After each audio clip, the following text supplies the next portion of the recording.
안녕하세요. 소리의 가치입니다. 구독과 좋아요, 알림 설정 부탁드려요.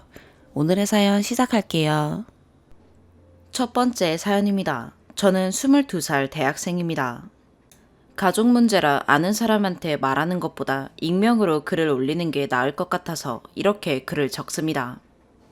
며칠 전에 있었던 이야기인데 자꾸 삼촌이나 작은 이모가 전화해서 그래도 가족이니까 너가 사과드려라 해서 제가 정말 옳지 못한 행동을 한 건지 궁금해서 글을 올려요.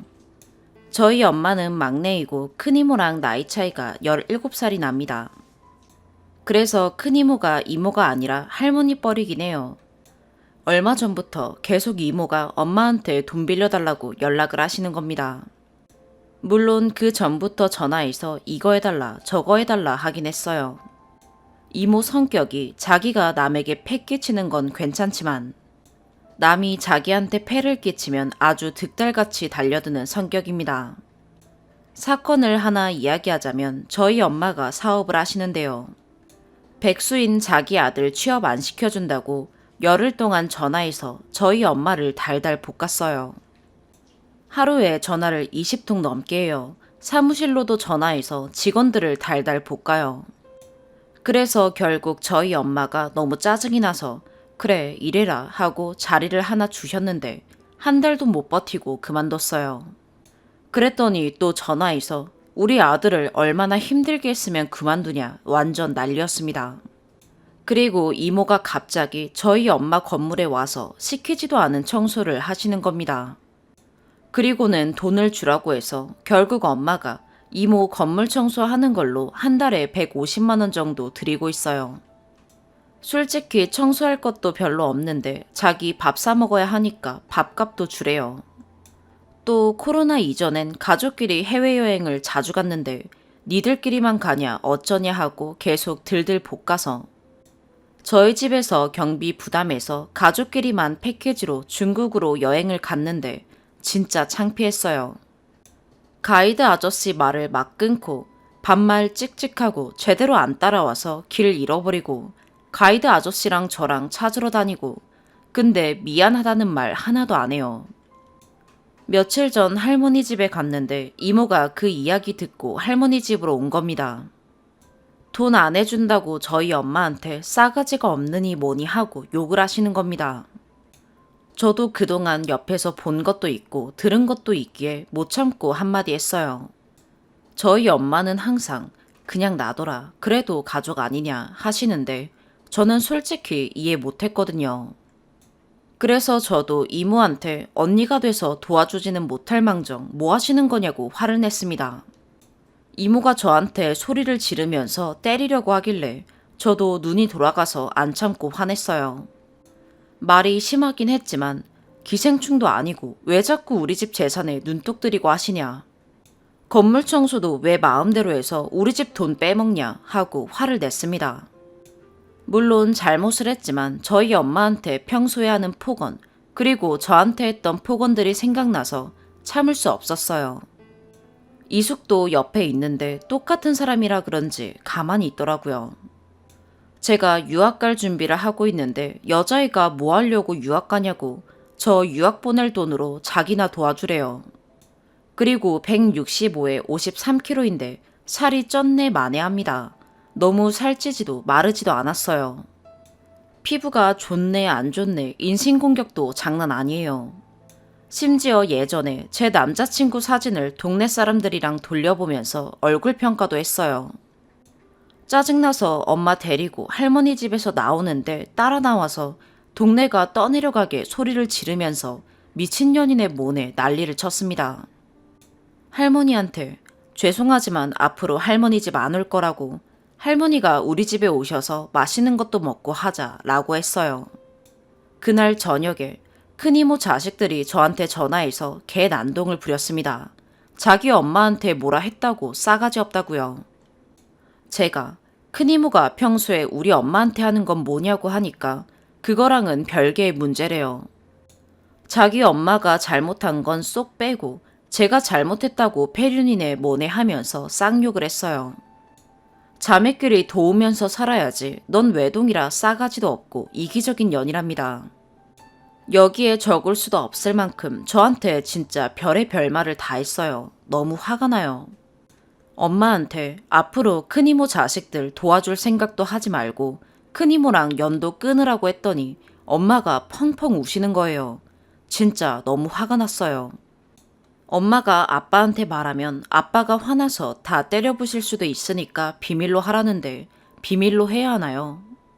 엄마는 할머니가 연세가 많으셔서 혈압 올라서 쓰러질까봐 걱정하세요. 자기 걱정은 안 하고 말이죠. 제가 정말 형제 자매가 없이 자라서 싸가지가 없나요? 이런 상황에서 제가 이렇게 하면 안 되나요? 그럼 앞으로도 이모가 저희 엄마한테 뭐라고 하고 저희 집에 기생하는 거 눈으로 보고만 있어야 하나요? 추가. 조언해 주셔서 감사합니다.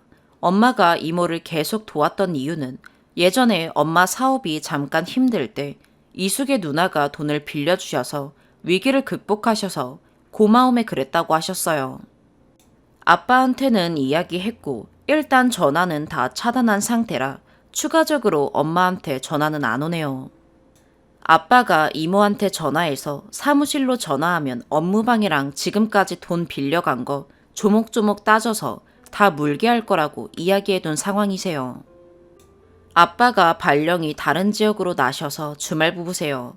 일단 엄마가 너무 힘들어 하시니까 당분간 아빠 있는 곳으로 호텔 잡아서 가서 좀 쉬라고 했어요. 아빠가 사택 살고 계셔서 함께 살기는 좀 그래서요. 엄마가 가스라이팅 당한 건 맞는 것 같아요. 왜냐면 항상 이모가 너 잘 된 건 자기 때문이라고 했거든요. 그리고 항상 이모가 저한테도 엄마 안 닮아서 독하다고 그랬어요. 사촌들이 저한테 뭐라 한 건 아빠가 전화해서 네 태도가 더 문제라고 한 번만 더 건드리면 끝까지 간다 라고 말하셨어요. 이모가 저희 집 덕을 본 만큼 저희 아빠가 그 집에 불법적인 일이나 약점 잡을 만한 걸 알고 계신다고 하셨어요. 졸렬하지만 그 집에서 더럽게 나오면 아빠도 눈에는 눈, 이에는 이 하신다고 하셨어요. 엄마 말로는 이모가 어릴 때부터 엄마를 좋아하지는 않으셨대요. 엄마는 늦둥이로 태어나서 할머니가 대학교까지 보내셨는데 이모는 일찍 시집가서 애 낳고 살림했다고. 그래서 엄마를 시기하고 질투했고 엄마의 성공에 자신의 희생이 있었다고 생각하신대요. 요약하자면 일단은 아빠에게 알렸고 아빠가 한 번은 참지만 한 번 더 저와 엄마를 무시했을 경우에 가족이고 뭐고 다 필요 없다고 하셨어요. 엄마도 더 이상의 지원 안 하겠다고 했고요. 부모님이랑 같이 유학 가는 건 비자 문제 때문에 힘들 것 같아요. 조언해 주셔서 감사합니다. 두 번째 사연입니다. 너무 많은 내용들이 있어서 최대한 간략하게 써볼게요. 첫 번째, 알코올 중독. 정말 말을 안 하면 하루도 빠짐없이 마십니다. 임신 사실을 알아도 마셨었어요. 어차피 임태기 안 해봤으면 몰라서 마셨을 거라면서요. 현재도 애가 둘인데 술을 거의 매일 마십니다. 그냥 술을 좋아하는 거면 제가 이해해 보려고 했는데 술만 마시면 적게 먹든 많이 먹든 취합니다.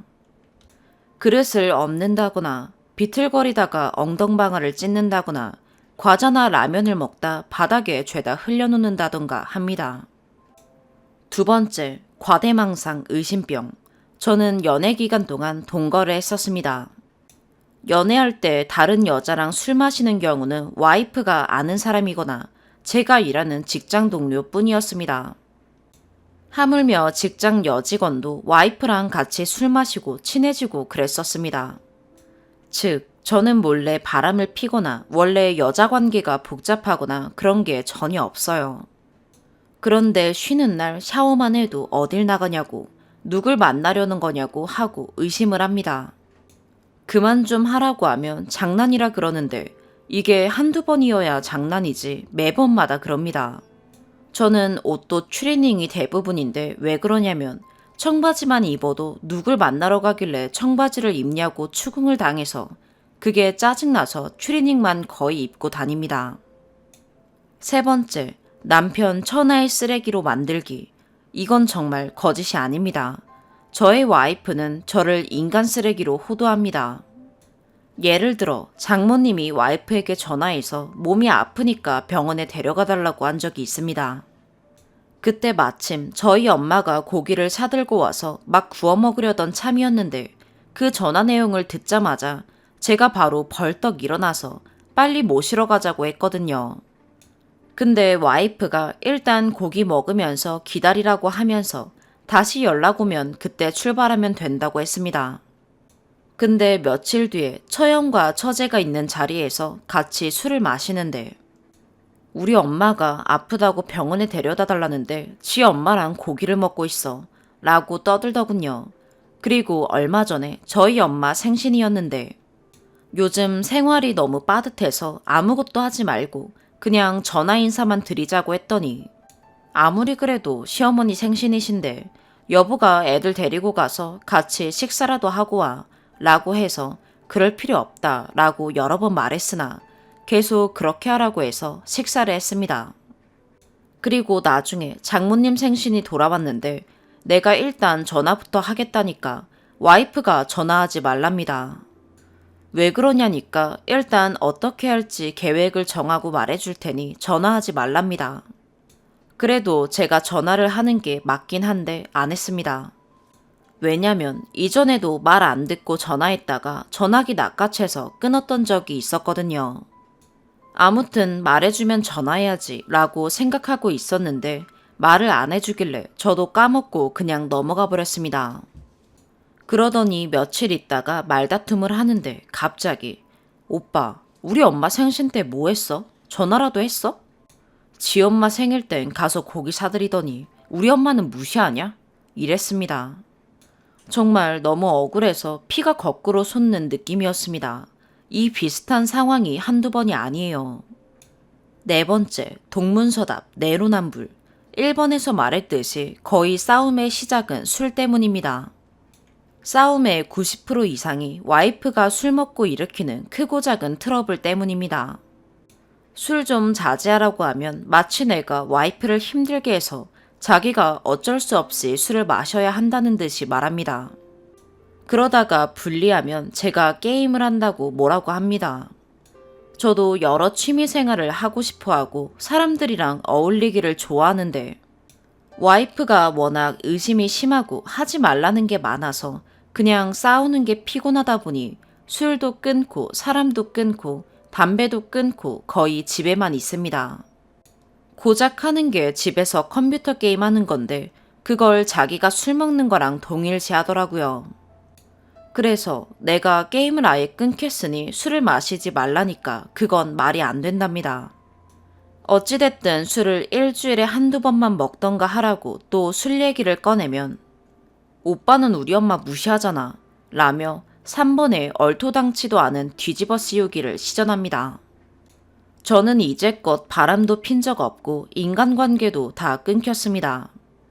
제 마누라 때문에 저를 손절한 친구도 있습니다. 하물며 이전 직장에서도 소문이 남편 잡아먹는 여자로 나 있습니다. 제가 퍼뜨렸다기보다 예를 들어 회식 날이면 회식 시작한 지 3시간도 안 돼서 집에 빨리 오라고 10분 단위로 전화를 하는 그런 여러 모습들 때문에 주변에서 치를 떱니다. 제 친구며 저희 어머니와 제 여동생도 처음엔 저의 일방적인 부풀린 이야기라 생각했지만 얼마 전부터 진실을 보고 그냥 손을 놓았습니다. 이 정도면 이혼을 하는 게 맞는 거 아니냐지만 이혼하자고 수십 번 말해도 그것도 안 해준답니다. 이혼 소송이라도 걸고 싶은데 정신이 정상이 아니니까 그 정도까지 가면 어떤 사고를 칠지 몰라 무서워서 못하는 겁니다. 와이프네 둘째 친언니도 여지껏 그런 걸 모르다가 얼마 전에 진상을 파악하고서 진짜 이혼하면 극단적인 시도를 할지도 모르니 좀 견뎌달라고 부탁할 정도입니다. 제가 작년 디스크 수술을 해서 일을 쉬게 되었다가 코로나 때문에 지금까지도 쉬고 있어요. 생활은 점점 빠듯하고 모아둔 돈도 거의 다 까먹고 애 둘은 계속 커가는데 월세 내기도 벅찹니다. 그런데 마누라 고집 때문에 직장도 제 마음대로 결정할 수가 없고 맞벌이 해도 전세로 옮기려면 한참 걸릴 것 같은데 시어머니한테 애들 맡기고 일하고 싶지는 않다고 합니다. 그냥 복합적으로 뭘 어떻게 할 수가 없게끔 만드는 사람이에요. 그런데 무슨 얘기만 꺼내면 그래서 다 내 탓이라고 하면서 제가 다 문제인 양. 또 사실을 왜곡하고 과대망상을 합니다. 진짜 어떻게 해야 할까요? 세 번째 사연입니다. 1년 넘게 사귀고 결혼 준비하다 50일 앞두고 깨졌습니다. 여자는 30대 초중반으로 수도권 4년제를 나와 대기업 비서 출신의 서무 행정 담당을 합니다. 남자는 30대 후반으로 스카이대 금융권 해외 자산 운용 담당하고 있습니다. 부모님은 4주택 보유자라 원래는 부모님께서 가지고 계신 아파트, 작년 5월 당시 시가 9.5억에서 10억 되는 아파트를 증여받으려고 하였으나 저희 부모님께서는 이 과정에서 발생하는 증여세 3.5억 내외로 아파트 증여 시 시가 기준 과세이며 증여세율이 높은 이유는 2019년 다른 자산을 일부 증여받은 부분이 있었기 때문에 절반인 1억 7천만 원 내외를 여자 쪽에서 부담하기를 희망하셨습니다. 물론 증여세는 50대 50 공동명의를 전제로 한 것으로 증여세는 수증자 부담이 원칙이기 때문에 타인의 증여세를 대신 내줄 경우 증여세가 2번 과세되는 부분이라 결혼 생활을 시작하면서 안정적으로 살기를 원치 않는 부모는 없기 때문입니다. 그러나 이 과정에서 증여세 문제와 함께 여자 쪽에서 해당 아파트의 인테리어 비용인 5천만 원 이외에는 부담하기 어렵다는 말이 나와서 제가 중간에서 없던 일로 하고 접어버렸습니다. 차마 부모님께 제가 결혼하고자 할 여자 쪽 이야기를 전하지는 못했습니다. 그럴 경우 부모님 입장에서 어떤 얘기가 나올지는 뻔하니까요. 이후 저는 종종 부모님의 회사에 대한 경영 승계나 자산의 증여 등에 대해 이야기가 가끔 나올 때마다 부모님의 재산 증여나 추후의 상속에는 관심을 갖지 않고 알아서 살아가겠다고 했으나 이와 같은 상황에도 불구하고 여자는 받을 수 있으면 최대한 받는 게 정상이며 굳이 받는 걸 마다할 필요는 없다고 이야기했습니다. 아파트 증여 관련 부분이 중단된 이후 저는 서울 근교인 분당, 과천까지 3개월에 걸쳐서 알아보았고 과천에 있는 아파트의 반전세를 보증금 4억에 월 100만 원으로 확정하여 계약하였습니다. 당시 제가 28살 때부터 회사 생활하면서 급여와 배당으로 모은 현금이 5억, 나머지는 부모님 회사 주식과 타사 BW를 포함하여 17억 정도였고 집을 구할 당시에도 매달 최소 800만 원 이상의 급여 소득이 있기 때문에 월 100만 원 정도의 추가적인 비용은 부담 가능한 수준으로 판단하고 있었습니다. 물론 전세자금 대출을 받을 경우 올해 초 집을 구할 시기에는 8억 정도면 해당 평수의 전세를 구할 수 있었으나 대출 없이 집을 구하려다 보니 어쩔 수 없었습니다.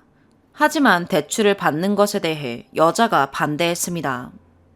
사실 대출이자가 더 싸긴 하지만 한 달에 30만 원 정도의 차이는 정말 무차별한 수준이라 판단했기 때문이었습니다. 이후 예물 예단은 어찌할 것인지 이야기가 나와서 저희 부모님께서는 신혼집 분담이 예물 예단 얘기의 시작이 아닐까라고 하시면서 여자 쪽에서 보증금 20% 정도인 8천만 원을 부담해주면 좋겠다고 말씀하셨습니다. 당시까지만 해도 부모님께서는 처음 시작을 반전세로 하여도 어차피 나중에는 부모님 입장에서 보시기에는 증여받을 집도 있고 급여 소득도 유지되니까 굳이 서둘러서 부동산에 돈을 넣을 필요는 없다고 판단하시고 반대하시지는 않으셨습니다. 그러나 이 말을 전달하자마자 당시 여자는 제가 집 보증금을 다 낼 수 있지 않냐고 하면서 자기가 부담하는 것에 대해 다소 거부감을 나타냈고 이미 혼수금에 2천만 원 정도가 소요되었으니 이를 포함하여 4천만 원 이상은 어렵다고 이야기하였습니다.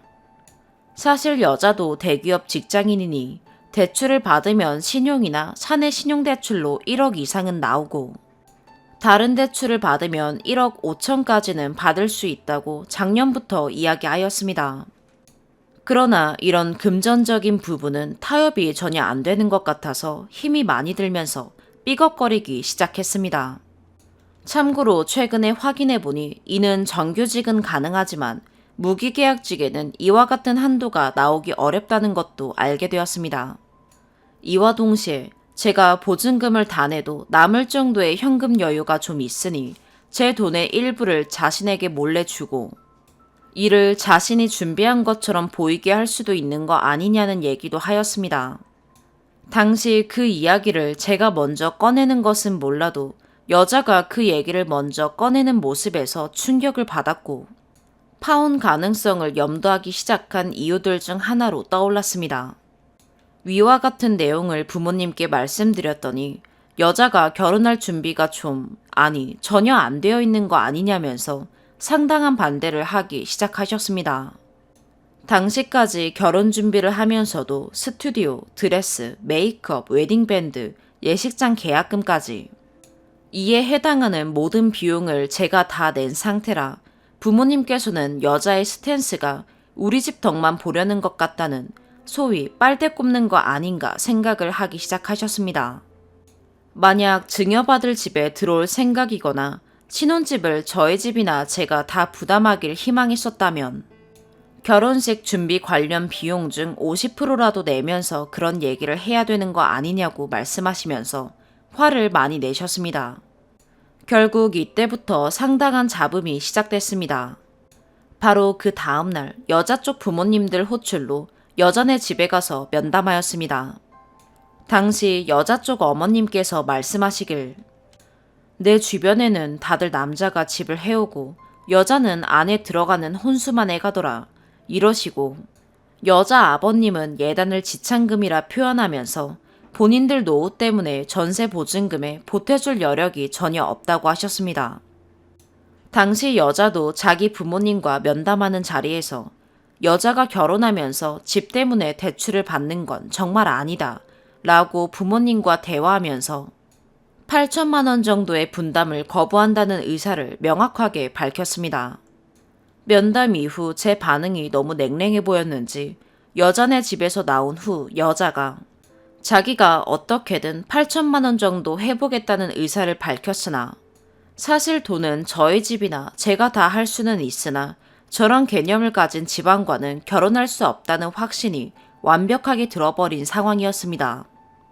이 내용을 부모님께 말씀드리니까 신혼집을 우리가 다 내는 건 가능하지만 여자 쪽 부모님의 저런 마인드를 평생 보고 살 수는 없다고 저보고 선택하라 하셨으나 저 또한 신혼집은 남자가 다 해오더라. 신혼집 때문에 여자가 대출받는 건 정말 아니다. 이런 말에 정이 완전 다 떨어졌습니다. 사실 이 얘기가 나오기 전 여자가 평소 자기는 갭 투자하고 싶다느니 이런 얘기를 매우 많이 했습니다. 근데 그런 건 다 무슨 돈으로 할 생각이었는지. 더욱이 여자 부모님께서는 노후 준비 목적으로인지는 모르겠으나 주식 투자를 제법 하는 것으로 여자가 자주 얘기하였습니다. 그렇다고 저희 집에서 여자네 기둥을 뽑아오라고 한 것도 아니고 송도의 50평대 아파트에서 거주하면서 주식 투자까지 하고 있다면 딸의 결혼에 그 정도의 지원은 어렵지 않을 거라는 게 저와 부모님의 예상이었고 설사 그렇게 지원하지 못한다고 하더라도 적어도 신혼집을 남자가 해오는 걸 당연시하는 것만큼은 도저히 이해할 수 없는 포인트로 급부상하게 된 것입니다. 작년 12월 마지막 날 여자가 저보고 신혼집은 당연히 남자가 해오는 거 아니야? 라고 전화로 이야기해서 크게 싸운 일이 있었습니다. 저는 설사 그렇게 내가 부담을 한다고 해도 그렇게 당연하다고 생각하는 게 말이 되는 거냐 라면서 크게 싸우고 파혼을 고민하였습니다.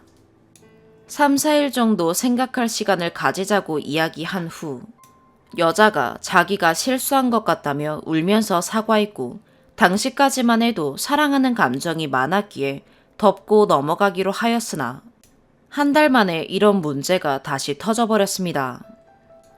결국 그 다음날 여자와 퇴근 후 만나서 파혼하자고 밝히고 헤어졌습니다. 파혼 정산할 때도 여자는 1,300만 원 정도 부담하였으나 취소가 안 되는 가구나 식탁, 접시, 집기로만 1,000만 원이 넘었습니다.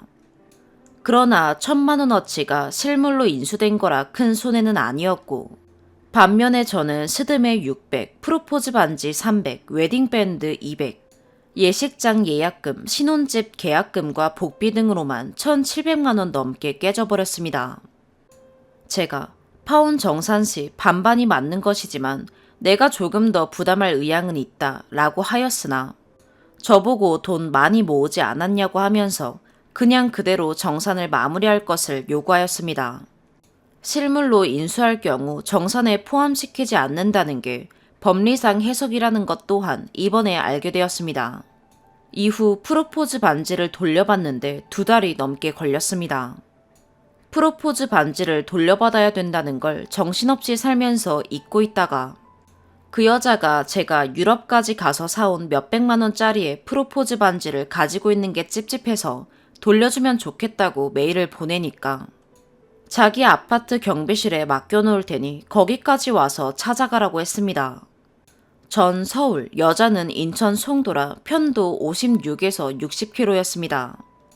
결국 퀵서비스 보내서 연락하니까 집에 있으면서도 다른 식구들 같이 있으니까 집에 없다고 퀵기사님께 거짓말로 다음에 다시 오라고 하고 다음날 퀵 착불로 보내줬습니다. 결혼 반지도 제가 산 건데 돌려받지도 못했지만 더 이상은 연락하기도 싫어서 돌려달라는 얘기도 안 했습니다. 그러다가 결혼 반지는 8월 9일에 돌려받았습니다. 돌려주면서 파혼이 인생에서 얼마나 힘든 기억인데 경황이 없었다고 변명하면서요. 대체 왕복 100km가 넘는 자기 집 경비실로 와서 찾아가라는 얘기는 못하러 하며 파혼하자고 이야기한 후 저희 집에 맡겨두고 보관하던 일부 물품들은 어디에 있을 거라면서 보내라고 잘도 이야기했는지. 그게 경황이 없는 사람이 이야기하는 모습은 아닌 것 같은데 말이죠. 더욱이 웨딩밴드를 극적으로 돌려받았으나 뭘로 두드리고 밟고 긁었는지 박혀있던 다이아가 너덜거리거나 겨우 붙어있고 플래티넘 링은 스크래치 덩어리가 된 건지 개판으로 만들어서 보내줬습니다. 대체 당연히 돌려줘야 하는 반지를 겨우 돌려주면서도 왜 이런 짓을 하는지 도무지 이해가 안 갑니다. 아시는 분은 댓글 좀 남겨주시길 바랍니다. 사실 이 글을 다시 올리게 된 결정적인 이유 중 하나이기도 합니다. 이런 다이나믹한 파혼을 겪고 나니까 비슷한 환경에서 자란 사람을 찾게 됩니다. 참고로 여자의 여동생이 결혼 후 2, 3년 만에 애 둘 낳고도 이혼하기도 했지만 그로 인해 제부한테 투자했던 돈도 다 날리면서 자기가 모은 돈이 거의 없다고 얘기했지만 법적 분쟁을 하지 않는 모습에서 그 얘기도 믿지 못하겠고 아무튼 불투명한 얘기가 너무 많았습니다. 결론은 비슷한 환경이나 조건의 상대를 만나는 게 좋겠습니다. 학벌이나 경제력이나 전반적으로 비슷한 수준을 만나는 게 제일 좋은 듯 합니다. 차이가 클수록 서로의 바닥을 보게 될 때 상식으로는 이해할 수 없는 일들로 인해 트라우마를 겪을 확률도 높아지고 시간 낭비할 확률도 비례적으로 올라가기 때문입니다. 그리고 이 글은 여혐, 남혐을 조장하거나 그를 목적으로 한 글이 결코 아닙니다. 정말로 저와 비슷하거나 같은 실수를 다른 사람들이 절대 겪지 않기를 바랍니다. 사람들마다 저마다 차이가 있으니 모든 사람에게 적용할 수는 없지만 적당히 비슷한 사람을 만나야 한다는 어른들 말씀은 크게 틀리지 않는다는 것을 직접 경험한 사례입니다. 4번째 사연입니다. 저는 여성 의류 쇼핑몰을 운영 중입니다. 2달간 일했던 직원의 횡령 및 사기로 모든 걸 잃었습니다. A가 어마어마한 사기를 치고 나간 지 1달이 지났습니다. A가 버려놓은 사기 행각들을 수습하느라 피골이 상접해가는데 A는 잘 살고 있네요. 그놈의 법이 뭔지 A를 눈앞에 두고도 머리채 한번 잡지 못하고 돌려보낼 수밖에 없는 현실에 억울해서 가슴이 터질 듯 합니다. 알고 보니 A는 처음부터 작정하고 제 쇼핑몰에 들어왔었고 지금까지 파악된 금액만 수천만 원입니다. 지난 7월 5일 저는 A의 사기 및 횡령에 대한 사실을 알게 되었습니다. 사무실에 출근한 A에게 모든 사실을 인정하느냐고 물었지만 대답은 회피한 채 무조건 갚겠다고만 하여 경찰에 신고 접수를 하였습니다. 파출소로 동행했지만 당장의 증거가 없어 그대로 풀려나 지금까지 사건은 정리되지 않고 있습니다. 첫 번째, A는 업무용 톡방에 동대문 도매시장 거래처 입금 계좌를 차명 계좌로 알려주었으며 매입 내역 엑셀까지도 조작 후 금액까지 부풀려 알려주었습니다. 의류가 입고된 수량 파악을 제가 담당하지 않고 배송팀에서 이루어지기 때문에 한 달이 넘는 기간 동안 A가 안내해준 금액을 차명 계좌로 계속 이체하고 있었습니다. 매출이 점차 올라감에도 계속해서 운영비가 부족한 상황, A가 의심이 되는 여러 행동들로 인해 의심하기 시작하였고 결국 7월 5일 사기라는 걸 알게 되었습니다. 신고를 위해 A의 이력서 및 신분증 복사본 등 자료를 찾았으나 A는 이미 저의 책상을 뒤져 폐기하였습니다. 확인된 피해 금액도 수천이지만 어디서 어떻게 빼간 건지 모르겠는 금액도 있으며 고객분들의 환불이나 교환권으로 조작하기도 하였습니다. 신고 당일 집에서 쓴다며 가져갔던 업무용 컴퓨터 회수 요청을 하였고 어떤 남자분이 배송해 주었습니다. 며칠 뒤 업무용 카드와 함께 손편지를 같은 남자분이 배송해 주셔서 누구시냐 물어봤는데 남동생의 친구라고 하였지만 출근 끝에 심부름 업체라고 답하였고 컴퓨터와 업무용 카드 모두 1년 전 살았던 부모님 집에서 온 사실이 아닌 현재 근무 중인 홍대 쇼핑몰 사무실에서 픽업해 배달되었던 것으로 확인되었습니다. 배달 직원에게 물품 픽업 위치, 남동생 친구라는 등 거짓말을 시켜 대본을 써서 주었던 메시지 기록까지도 확인하였습니다. A는 일을 하기 위해 입사한 게 아닌 처음부터 사기를 치기 위해 입사한 것이었으며 횡령한 돈으로는 본인 계좌로 출금, 타인 계좌로 출금한 내역도 확인하였습니다. 며칠 동안 잠겨있는 컴퓨터 비번을 수차례 A에게 물어봤지만 틀린 비번을 알려주길래 결국 다른 방법으로 암호 해제하여 확인해봤더니 전체 기록 및 쿠키 삭제 등 아주 깨끗하게 컴퓨터가 모든 게 삭제되어 있었습니다. 그러나 최근 기록에 현재 일하는 쇼핑몰 엑셀 파일을 작업했던 기록이 남아 있었습니다. A의 단독 범행이 아니라는 게 의심되어 짐에 또 다른 증거를 찾아야 하고 시간은 흐르고 하루하루가 괴롭습니다. 이때까지는 저 혼자만의 피해가 있는 줄 알았습니다. 두 번째, 이 사건 후 일주일 정도 지나 A의 옷을 현재 A가 근무하는 쇼핑몰 사무실로 택배로 보내려다 주머니에서 저희 배송 직원 중 청각장애인 언니의 카드가 나와 혹시 언니에게도 사기를 쳤는지 여부를 확인하였습니다. 편의상 B언니로 하겠습니다. B언니 역시 피해 금액 2천만 원의 사실이 밝혀져 저희 사무실 내 피해자가 더 있음을 알게 되어 사건이 더욱 커졌습니다. B언니의 카드로 구매한 물품들은 전부 현재 일하고 있는 쇼핑몰 사무실에 디스플레이 되어 있습니다. A를 뽑을 때 청각장애인 언니가 있으니 혹여나 무시하거나 하지 않고 함께 잘 도와줄 분을 찾는다고 공지도 했었습니다. 그런데 A가 이 점을 노리고 들어온 것 같습니다. 자기 친척도 청각장애인이 있다면서 수화를 배우고 싶다고 알려달라고 하여 일하는 곳이기 때문에 싫다고 거절했음에도 B언니만 졸졸 따라다녔다고 합니다. 그렇게 B언니에게 다가가기 시작한 뒤 자신의 아빠가 암투병 중인데 수술비가 필요하다고 거짓말을 했습니다. 심부름 어플을 통해 병원인 척 B언니에게 수술비 결제가 안 되어지고 있어 결제를 부탁한다고 역할 대행을 통해 사칭 문자를 보내기도 하는 등 교묘한 수법으로 언니의 카드를 병원비로 결제한다며 빌렸고 현금까지 빌렸습니다. 카드를 빌려 각종 소액 결제깡, 개인 물품 구입, 남자친구 에어컨 선물, 현재 근무 중인 쇼핑몰 인테리어 소품 등의 소비를 하였으며 현금을 빌린 것까지 청각장애인에게 2천만 원의 사기를 쳤습니다. 세 번째, 여기서 사기 행각은 하나 더 늘어납니다. A는 거래처 관리 업무를 맡고 있어 업무용 핸드폰을 A가 단독으로 사용하고 있었습니다. 신고 이후 업무폰 미납 연체금 문자를 받고 확인한 결과 소액 결제 총 690만 원을 개인 물품 쇼핑 및 각종 게임머니, 모바일 상품권 등을 구입하여 현금화 거래하는 일명 깡으로 사용하였습니다. 현재 400만 원 미납된 상태입니다.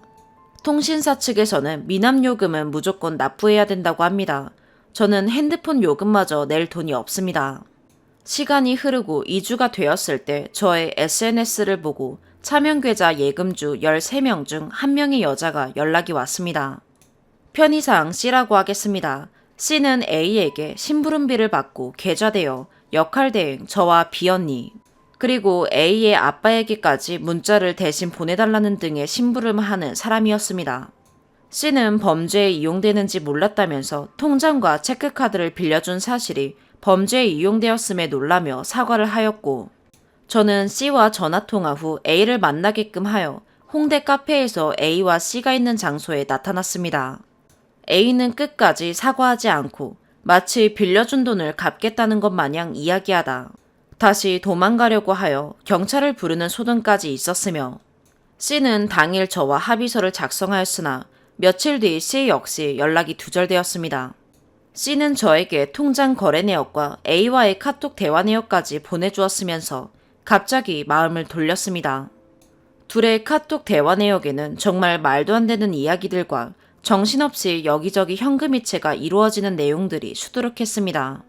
B언니에게 병원 사칭 문자를 심부름시키던 과정에서 어차피 청각장애인이라 속여도 전화나 이런 걸로 확인할 길이 없으니 괜찮다며 대화를 주고 나누기도 하고, 참, 한 달이 지나도록 출석조사 한번 이루어지지 않고 있으며 저는 끔찍한 한 달 동안 운영도 하지 못하였고, 거래처에 줘야 할 돈을 A가 사기를 쳐서 거래처 미수금까지 갚아야 해 피해 금액이 1억 원이 넘었습니다. 정신적 고통과 금전적 피해로 매일매일이 괴롭습니다. 제가 사기당한 금액은 너무 소액인 건가요? 경찰은 13개의 차명 계좌 중 1개의 계좌도 압류하지 않고 있습니다. 저는 누구에게 보상을 받아야 하는 건가요?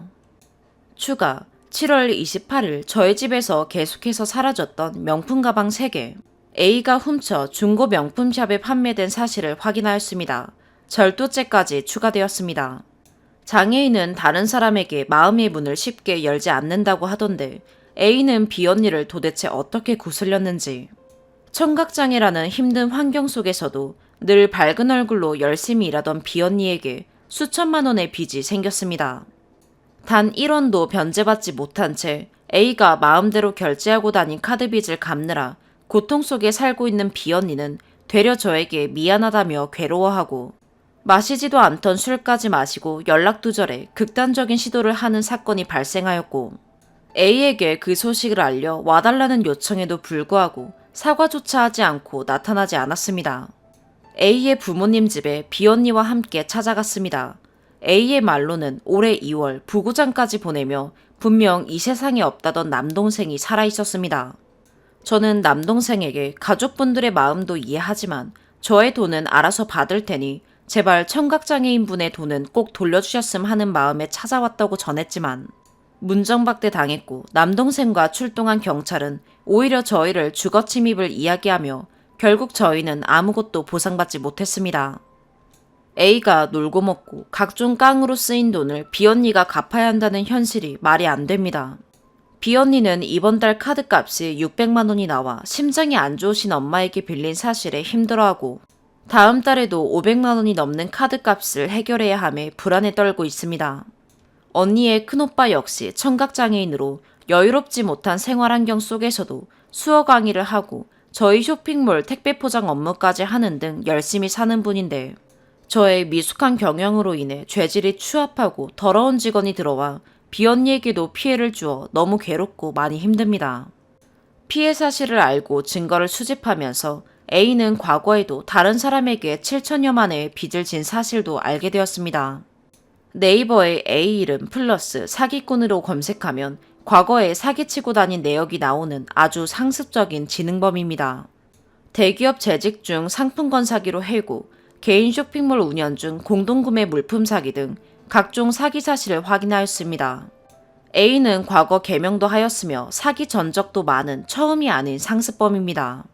지금 현재 친한 오빠라는 사람의 다른 R 쇼핑몰에서 일하고 있습니다. 이러한 경력을 가지고 또 다른 쇼핑몰에 가서 이름을 바꾸거나 경력을 조작하여 또 다른 피해자를 만들 것이 다분합니다. 또 차명 계좌에서 현재 일하는 쇼핑몰 대표에게 수백여만 원이 이체되었음을 확인했습니다. 공범이 의심되지만 정확한 증거를 찾고 있습니다. 제가 발견한 것 외에 또 다른 피해자들의 피해 사실이 계속 나오고 있습니다. A가 건드려 놓은 나머지 피해 금액은 어디로 갔는지 확인도 못하고 있습니다. 여기서 무너지면 안 되는데 너무 괴롭습니다. 악을 써도 분이 안 풀리고 약을 먹어도 잠이 안 오고 증거를 제가 찾아 경찰에 제출해야 하는 모든 상황에 더 이상의 운영이 어려워 쇼핑몰 운영을 중단하였습니다. 사기 금액 외 운영 중단으로 인해 거지가 되었습니다. 누군가에게는 작은 금액일 수 있지만 저에게는 정말 큰 금액입니다.